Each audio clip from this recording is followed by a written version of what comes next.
queria falar assim, receber essa mulher aqui é muito especial para mim, porque há muito, não é toda hora e há muito tempo isso não acontecia, que uma literatura me faz chorar. Chorar várias vezes, a palavra vai lá dentro do meu peito. Uau! Isso é um poder incrível que você tem. Mas antes de tudo, mais nada, já que eu estou recebendo uma artista, já que a gente está entrevistando uma artista de linda voz, em todos os sentidos, eu gostaria que você cantasse uma canção pra gente conhecer. Ponta de areia, ponto final da Bahia, Minas, estrada natural que ligava Minas do porto ao mar, caminhos de ferro mandaram arrancar. Velho maquinista com seu boné diz ao povo alegre cortejar Maria Fumaça, não canta mais para as nossas flores, janelas, janelas, janelas e quintais. Na praça vazia, um grito, ai. Casas esquecidas, viúvas nos portais.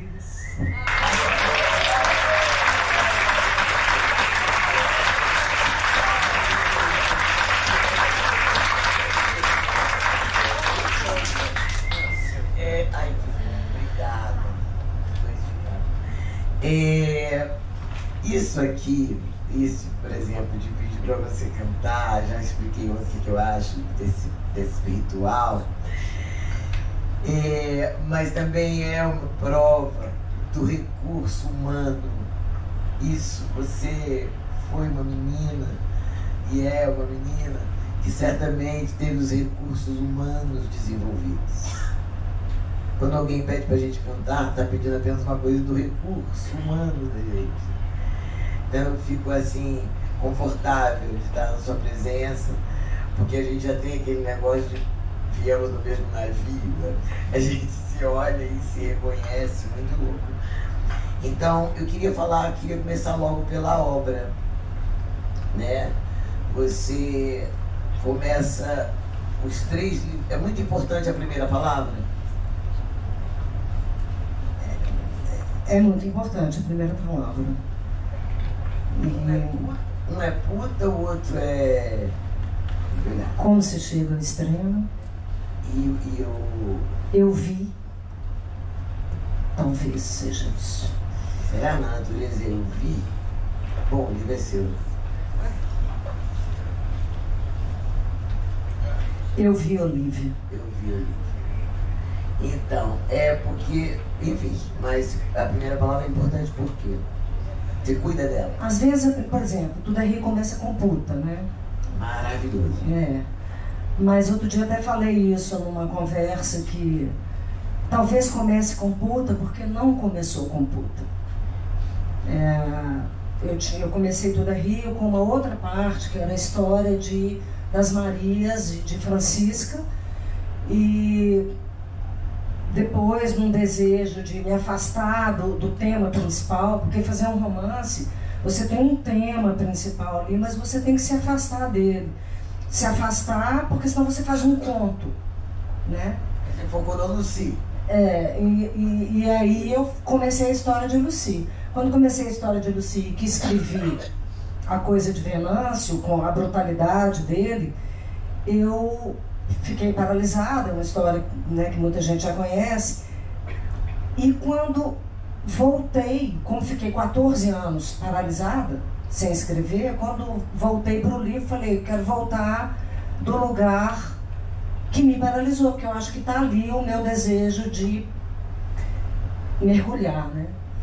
E aí eu eliminei toda a primeira parte, e aí veio a primeira palavra, que foi o puta. Uma palavra que abre também uma coisa assim no leitor, né? Uma palavra proibida, desejada, escondida, uma palavra que traz muitas coisas, né? Mas o que eu queria pensar aqui com você é o que você acha? Você acha que o leitor, você quer poupar o leitor a uma hora? Acho que não, né? Não. Eu tenho uma relação assim com... que eu quero tentar preservar ao máximo, que é onde eu acho que a presença do leitor na minha vida, eu preciso cuidar para que esse espaço seja preservado, que é não pensar no leitor quando eu estou escrevendo. Que é tentar ao máximo não pensar no leitor. Eu trabalhei um pouco com... Eu fui professora de criação publicitária, de redação publicitária na Universidade Federal. Trabalhei 2, 3 anos com dar aulas para pessoas que queriam escrever, mas na redação publicitária. Mas uma coisa que eu compreendi assim, muito nessa experiência é que se você julgar na hora que você está criando, você não cria. Então a gente tem que deixar o julgamento fora, a gente tem que ir na busca da própria adesão.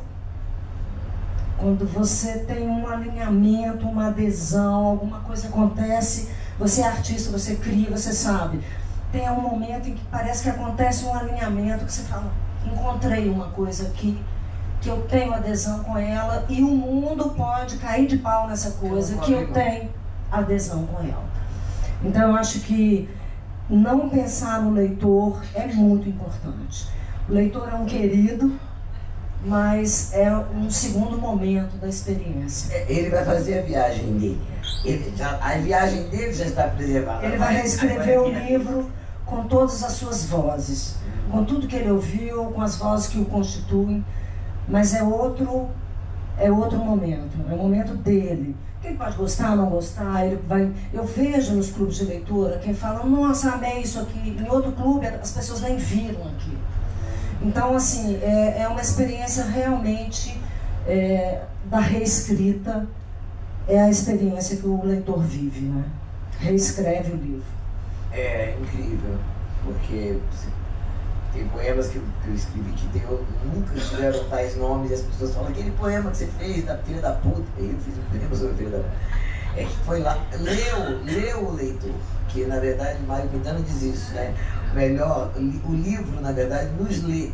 Aquele livro que te lê é o livro que você, uau, vou ficar com ele. Eu quero saber como é que foi esses 14 anos, eu não entendo isso direito, essa história dessa você ficou no hiato, você não tinha escrito ainda, como é que é isso? Eu acho que eu fiquei assim, sem recursos para continuar aquela história. Eu dei uma... Desculpa, como é que você começou? Você estava um dia, falava, vou escrever isso e parou? Eu comecei meio que... bom, primeiro que meu jeito de viver, assim, o que eu gosto de fazer na hora que eu não estou trabalhando e tal, é sempre ligado à linguagem, à arte. Ou eu estou com o violão na mão, cantando, ou eu estou pintando, ou eu estou escrevendo. Completamente, despretensiosamente. Há muitos anos sempre foi assim? Desde pequena. Com 9 anos eu ganhei um violão. A minha história com a palavra veio muito mais da música popular brasileira do que da literatura. Então eu me apaixonei pela palavra comprava o vinil, né, gente? E abri o vinil ali, o encarte, porque eu queria acompanhar a letra da música. E esse era um momento incrível, assim, Né? Os artistas lançavam um disco por ano. Lindos encargos. E a gente esperava aquilo assim, um tanto de coisa que as palavras não entregam. Exatamente o que eu sinto. Eu fico até sem graça. Eu fico sem graça. Sabe, a gente olha uma para outra assim, não. Exato. Nossa, essa pessoa tá me vendo. Essa pessoa. Eu até falei assim, eu quero falar uma coisa com você, que era isso. Ela falou assim, ai que medo! Eu falei, mas é coisa boa. Mas isso é muito lindo entre as pessoas. Eu acho, é aquela conexão que a palavra não dá conta, mas está aqui, né? Então, e sua mãe? Eu vejo muito falar do teu pai, Vou falar de minha mãe. Minha mãe é minha Aurora. Bom, todo mundo sabe, meu pai foi um erudito e minha mãe é uma pessoa que estudou pouquíssimo. Adorei, todo mundo sabe. Eu já falei isso tantas vezes, né? Eu fico repetindo isso. Mas a minha mãe, ela foi uma pessoa que estudou muito pouco. Ela mal fez o ensino fundamental. E ela era, assim, uma poesia, uma habilidade com as mãos. O Milton Atum fala, o avô, o pai dele fala que uma pessoa que passou pela vida sem usar as mãos é uma pessoa que aproveitou menos, teve uma vida menos rica. A minha mãe era uma riqueza, assim, qualquer coisa ela fazia crochê, ela fazia tricô, ela morreu de uma doença, tem um ano que ela morreu, um ano e pouco. Ela estava mal com uma doença e a gente levava ela para um sítio que a gente tem lá perto de Belo Horizonte, e os irmãos todos, a gente disputava a presença dela, assim, os filhos, são 6 filhos e ela ficava no fim de semana com cada um, então a gente brigava, não, essa semana você é minha, não, o outro não, é minha. Então assim, ela não era uma figura iluminada. E então um dia que ela estava muito ruim, porque eram dores fortes que ela tinha, ela fazia uns 20 suplás de crochê. Ela falava assim, meu filho, hoje eu estou desanimada com o filho que ligava, estou dando conta de nada. Aí você olhava para o lado de uma pilha de, sabe? Então assim, essa coisa de cantar, era uma mulher que cantava, contava histórias como ninguém. Essa oralidade que eu tenho no meu contar histórias, porque eu gosto muito dessa história, como se eu estivesse sentando e te contando. Eu leio muito o que eu escrevo em voz alta para ouvir e para ver se está gostoso de ouvir. E ela contava histórias incríveis.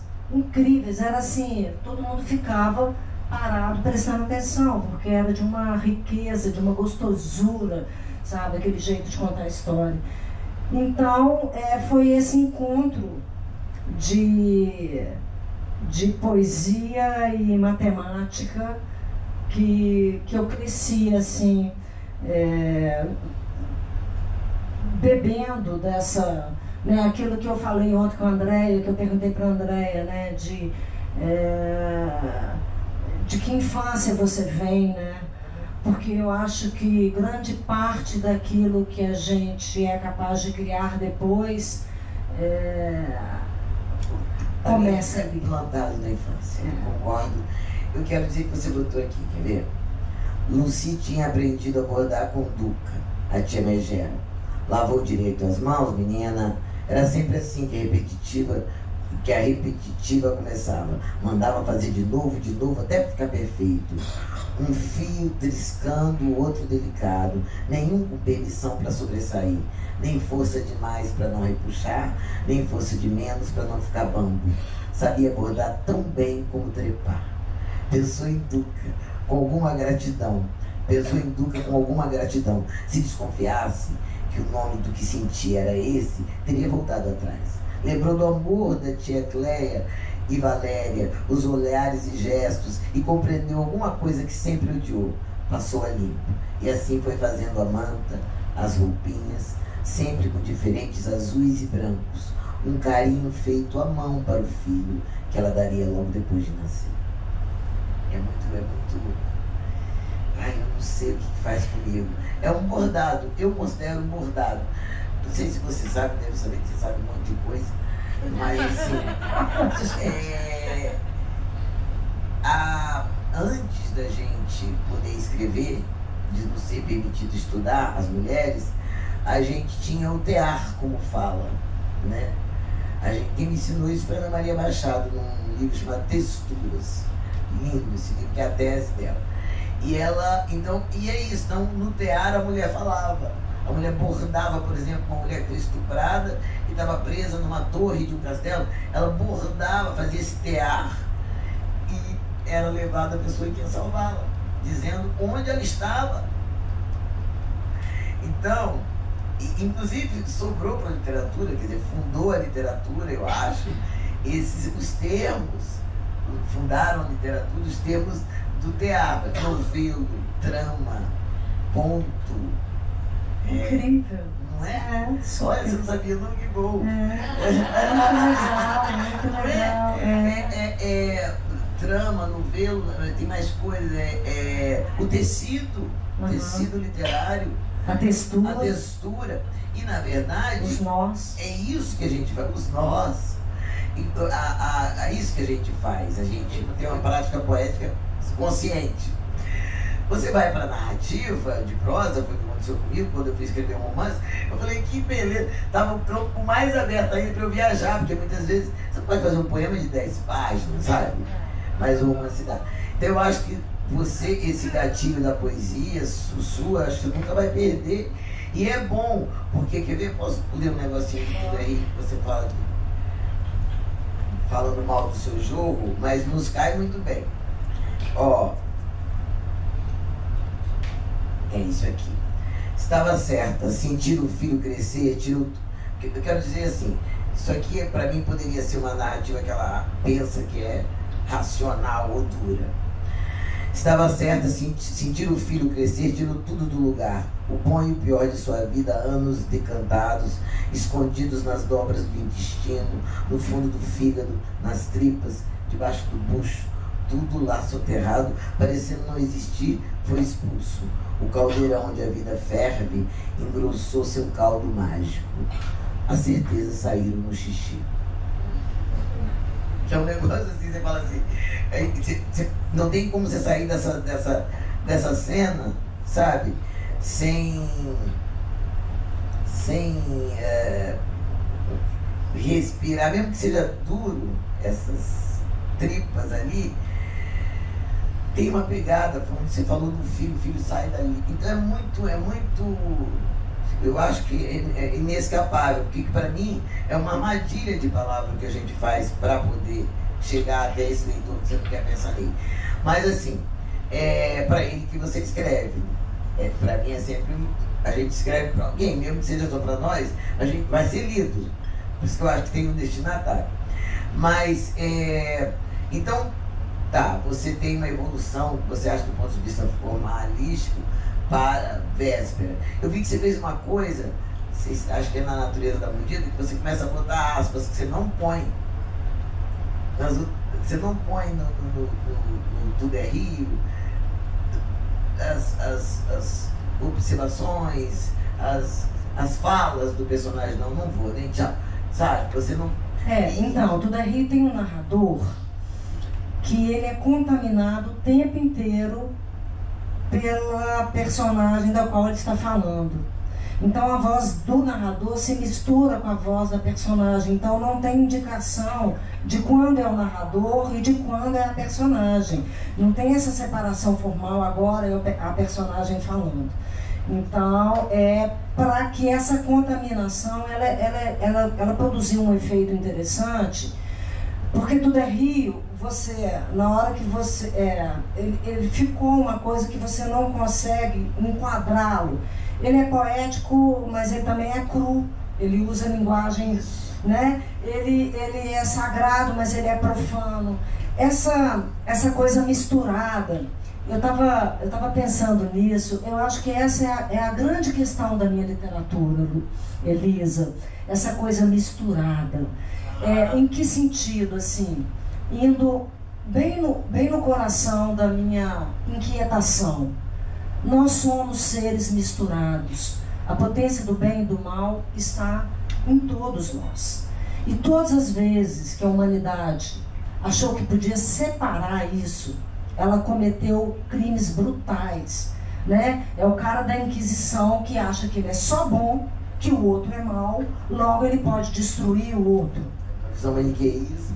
Né? Essa visão. Então, isso tem sido objeto da minha investigação em todos os meus livros, assim, entender como essas potências de bem e de mal vão se equilibrando, como que um vai ganhando mais território que o outro dentro da gente, né? E Véspera leva isso às últimas, né? Véspera no final fala, nós somos seres misturados, só Deus foi capaz de separar a escuridão da luz. Nós nascemos com isso absolutamente misturados. Então, eu acho que tudo é rio, o narrador faz isso. Ele mistura... E fica tudo um rio só. Isso. E depois você vai se aprimorando.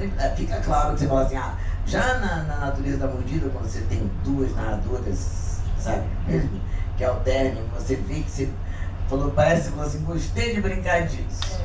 Agora eu sei o que eu vou fazer cada vez mais. Mas eu acho que você faz uma literatura que toca naquilo que a gente não quer falar, sabe? Muito corajoso, Véspera. É muito corajoso, não pode falar, né? Dá spoiler. Não, porque essa coisa do limite, sabe? Minha mãe tinha 6 filhos, sabe? Então tinha hora que eu... Mãe, ela falava assim, saiu! E assim, muitas vezes você tem vontade, eu já deixei meu filho de raça, mas assim, olhando, né? E ela não encontra, então é muito doido e é tão plausível, porque vem um pacote tão grande, né, com a maternidade. Então achei muito corajoso você fazer escrever aquilo, ter coragem de escrever aquilo. Dói muito não dar o bichinho lá, me matou.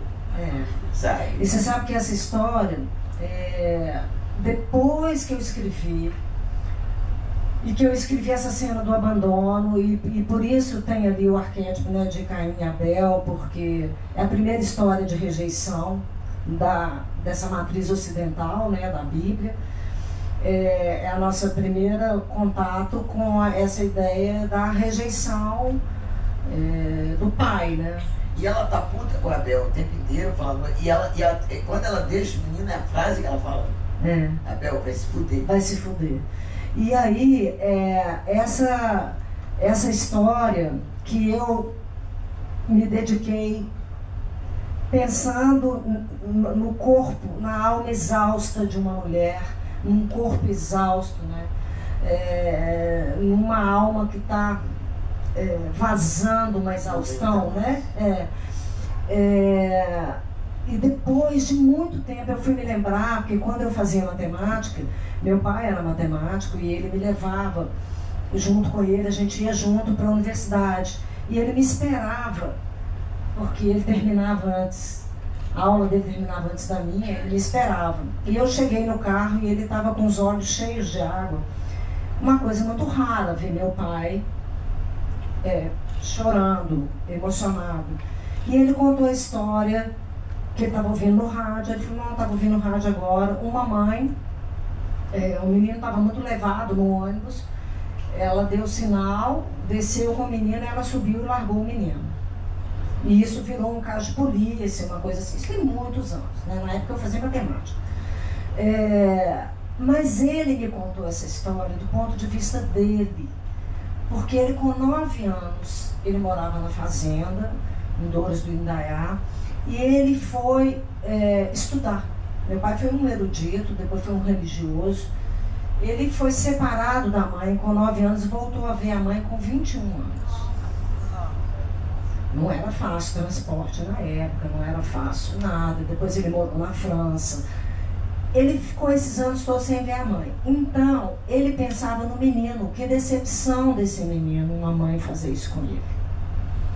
E quando eu fui escrever, eu pensei na mãe, né? Assim, o que leva uma mulher, né? Quais são as vésperas dessa mulher para que ela viva essa né? Para que ela faça o que ela fez, né? Então, fazendo uma contagem regressiva. Você falou da sua família, né? Isso aí eu queria te dizer que quando eu li Tudo é Rio, eu não sabia nada de você, né?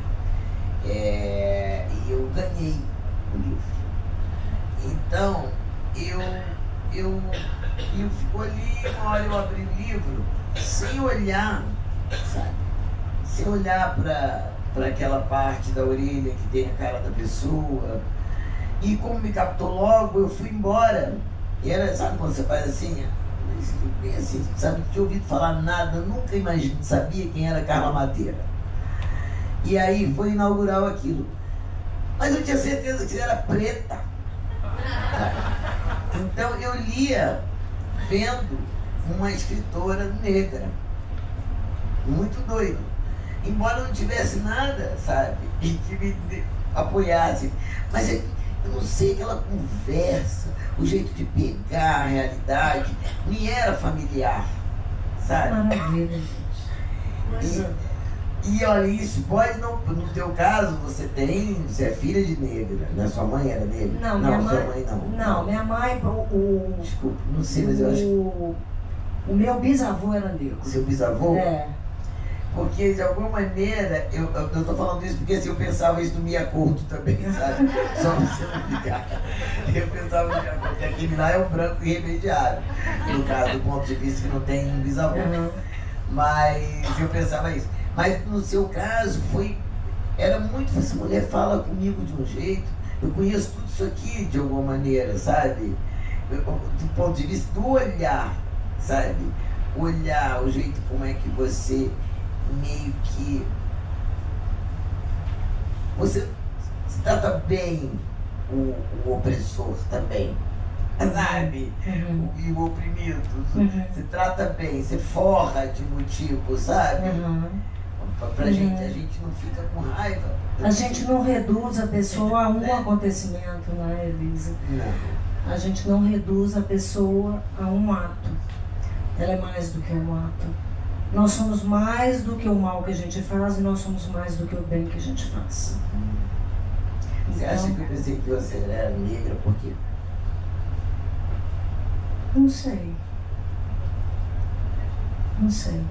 Mas muito doido o que aconteceu com a gente, né? Agora, me impressiona, né, porque eu tenho uma tia muito parecida com você. Não, toda hora que você me olha, eu também olho para você. Sabe, então eu tenho uma coisa assim, de uma força como se... Literatura oral. Eu ontem falei isso aqui, eu acho que bem Total. Literatura oral.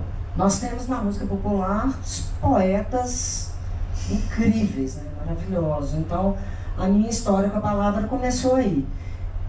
Então, essa história de o tempo livre estar sempre atrás de uma linguagem, eu comecei a escrever. Estava mais interessada naquela prosódia do narrador de Tudo é Rio, aquele jeito de falar e um desejo de narrar, de falar de algumas questões profundas de uma maneira muito sem nenhuma palavra difícil, sem nenhuma reflexão acadêmica, sem, sabe, tentar ir lá no jeito mais nessa, que é uma sonoridade que eu reconheço muito forte em Minas, mas que vi ontem aqui, estava contando no café. Ontem o nosso guia falou uma frase que ela vai para um livro, já anotei. Ele falou assim, ele falando de uma árvore inclinada, que as raízes não são para baixo, que as raízes são para a lateral, do tamanho da árvore. E ele disse, essa inclinação foi uma ação do vento na infância. É isso, não é? A gente não é uma inclinação do vento na infância. Não tem jeito de não. Então, assim, eu estava atrás desse tipo de sonoridade, essa sonoridade que está falando de um real, de um concreto, de uma coisa ali, mas que ela toca o poético porque ela permite você ir além do real, né? Ela te dá um susto com uma compreensão. É como se ela juntasse uma coisa esparramada dentro da gente e falasse, nossa, é isso, né? Então eu acho que a poesia faz isso com a gente, né? É engraçado porque para mim o grande sucesso do seu trabalho, da sua obra, é a poesia, assim, primeiro de cara é a poesia das coisas. Tudo, não tem nada que você dá um descanso pra gente de poesia, sabe? Até, acho que é no Venâncio, que você fala descansando com ele com o filho no colo, descansando do desamor, sabe? Nossa, chega a doer, a gente perdoa aquele cara nessa hora, sabe?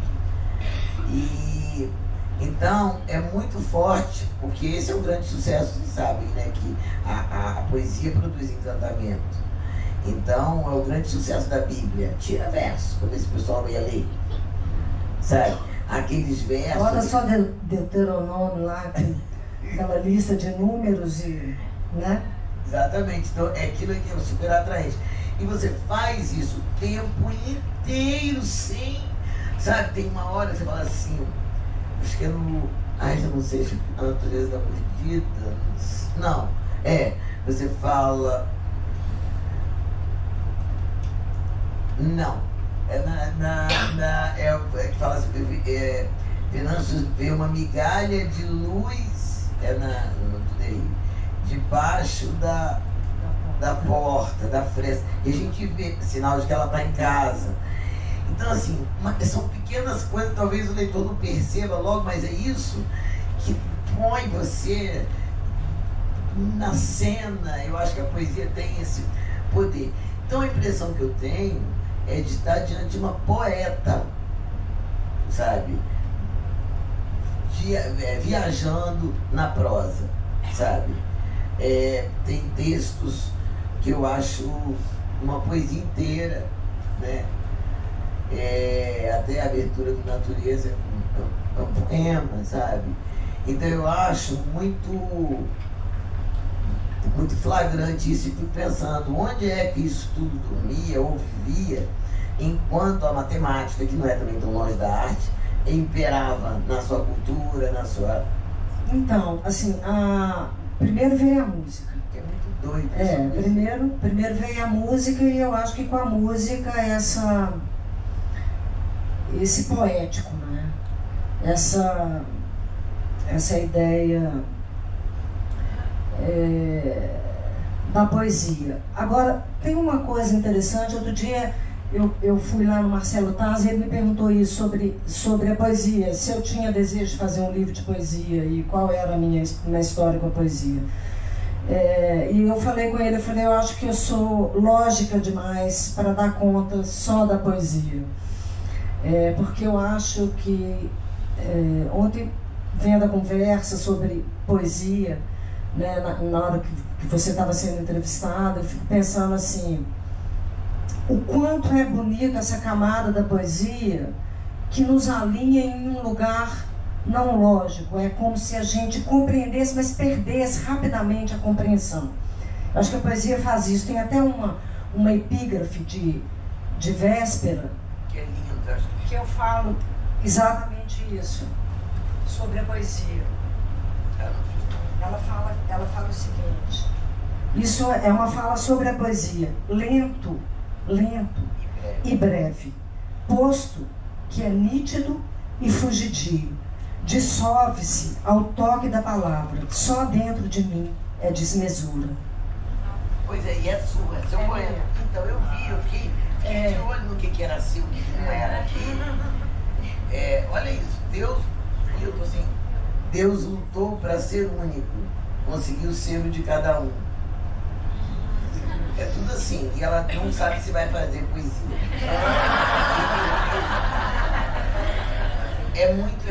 É uma profusão. Eu, no primeiro livro, Tudo é Rio, eu tenho lá em casa, deixei lá, e ele está todo marcado, esse aqui também. que eu tive que comprar aqui, que ganhar aqui. Eu marquei, eu falei, gente, vou ficar uma doida citando. Mas assim, o livro, quando eu vi, eu tinha riscado o livro todo.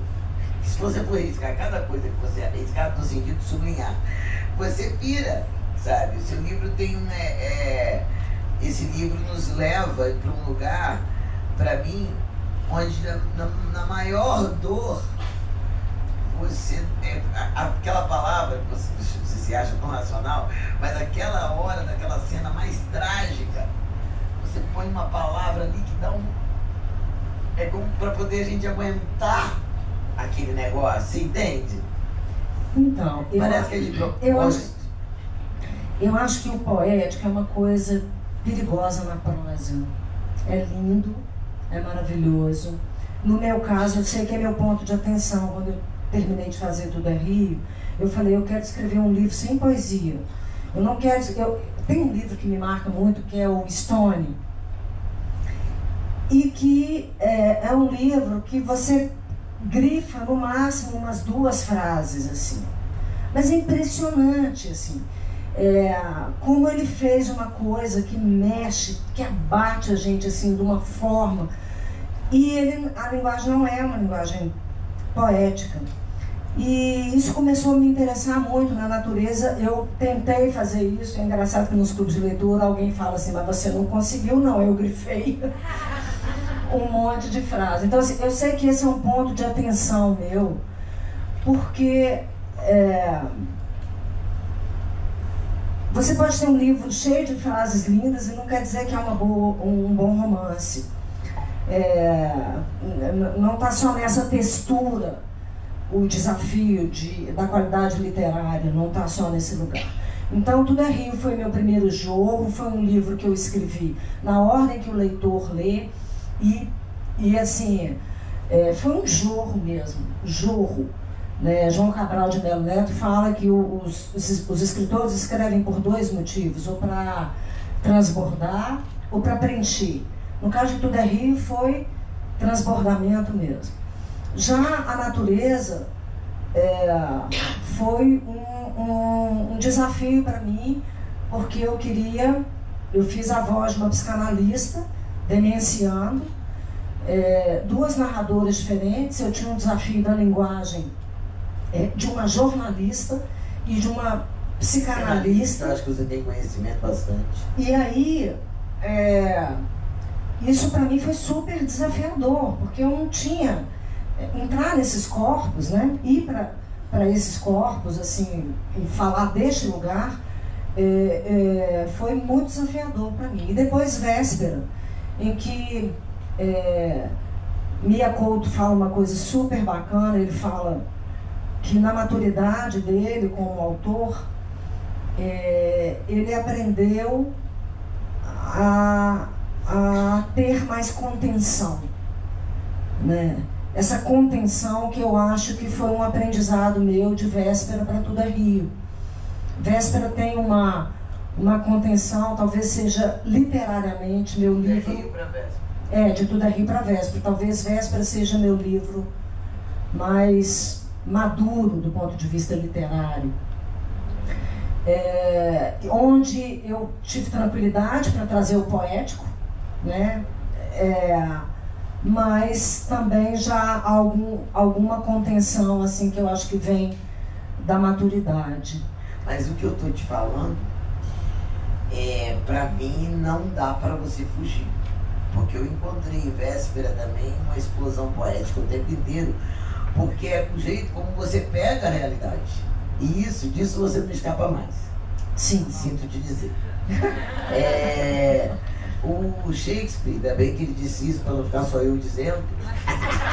Não. Eu já sei, peraí. Eu vou fazer um poema chamado Alucinda-me.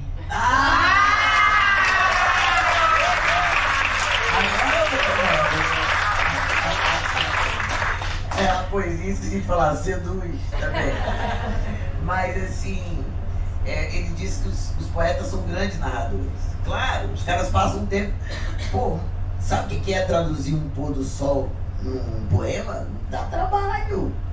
aquele monte de cor, e tu entende? Você tem que fazer essa tradução. Fragmentos do que não se pode ter por inteiro.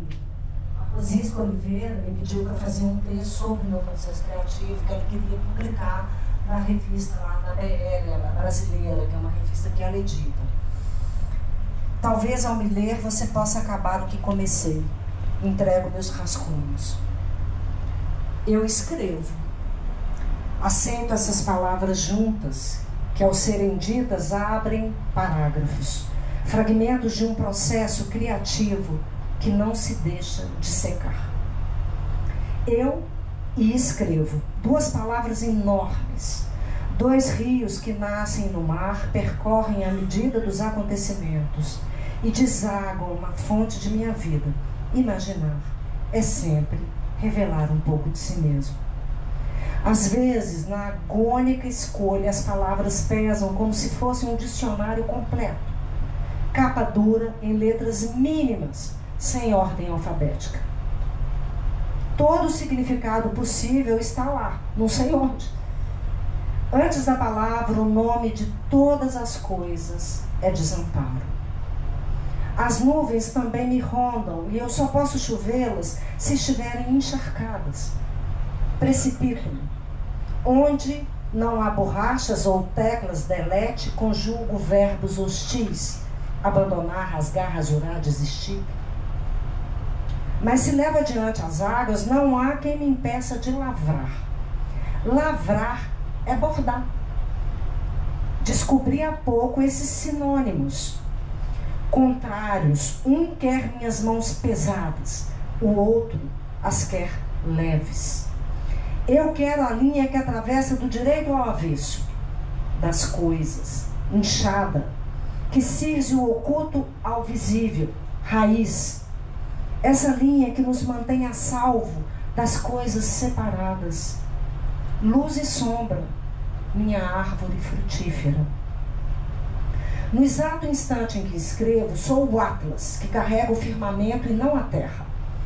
Todas as estrelas sobre meus ombros, mas só posso avistá-las na escuridão da luz que não me alcança. Sim, o escuro é uma luz distante, está vindo. Eu escrevo, aceito este tempo presente indicativo de um ato contínuo. Os acontecimentos me mordem, anárquicos. O acaso me inspira, o fugidio me pesa, uma carreta de minério sobre o peito. Montanhas inteiras dentro dela. Meu quintal se esvai sobre rodas. Do nada, todo aquele que escreve vem de alguma infância. A palavra mais antiga de todas. Mal a reconheço, tanto tempo eu não a via. Escrevo saudade todo dia. Do nada vou sendo feita. Meu sistema nervoso é tecido em dedos de prosa. Tenho a plasticidade de ser o que digo, de ser o que ouço, de ser os sons de todas as vozes que vieram antes e viraram corpo. Meu corpo. Por vezes a voz que o ouvir me deu desafina. Eis a perturbação. Piaba que a água profunda cospe. Eu a persigo, ela escorrega, eu anoto, a fenda, a falha, a louça lascada.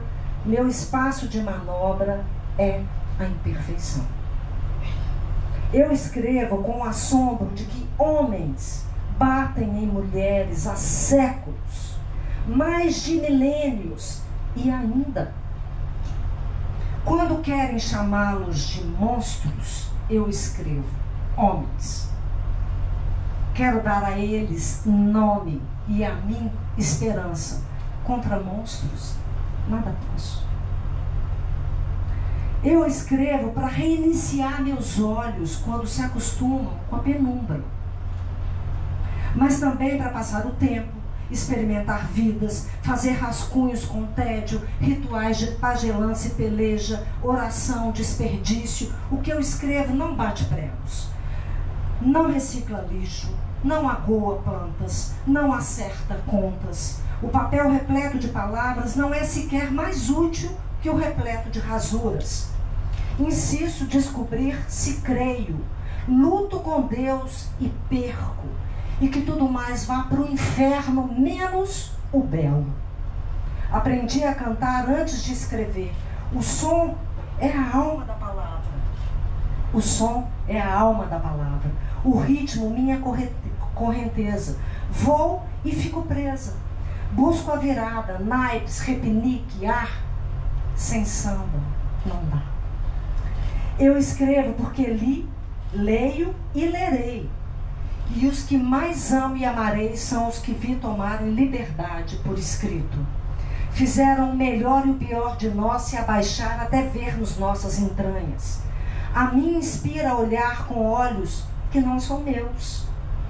Outros olhos que tiram a poeira do que vi ontem e me fazem ver pela primeira vez. Outra vez. O ovo, novo, de novo. Sons de Arnaldo Antunes que sonhei uma noite dessas. Nem tudo depende de mim quando escrevo. Procuro a palavra enquanto durmo. Meu único silêncio possível é encontrá-la. Noites viram dias e eu me viro. Dou de cara com ela e ela explode um frescor inesperado em mim. Sei que achei a bendita porque meu corpo fala. A carne se faz verbo. Meu tormento murcha como um balão ao calor da mínima chama. Constato, não se pode escrever sem um corpo incendiado. Uma nesga de luz entra pela janela e se deita sobre o lençol. Faço amor com o sol. Se me perguntam como nasce uma história, lembro-me de uma mulher que me veio à mente enquanto o desejo de conhecê-la me tomou o coração. Nasço com ela. O rapaz desajeitado, alto e magro, com pernas desencontradas e mãos suando, fala do beijo que cometeu. Eu o escuto e escrevo sobre borboletas, triscando o néctar de um amor que começa. E assim vou indo.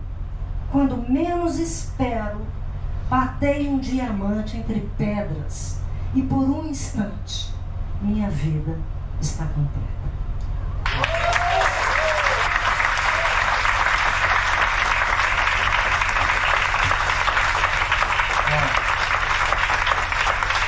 Poema.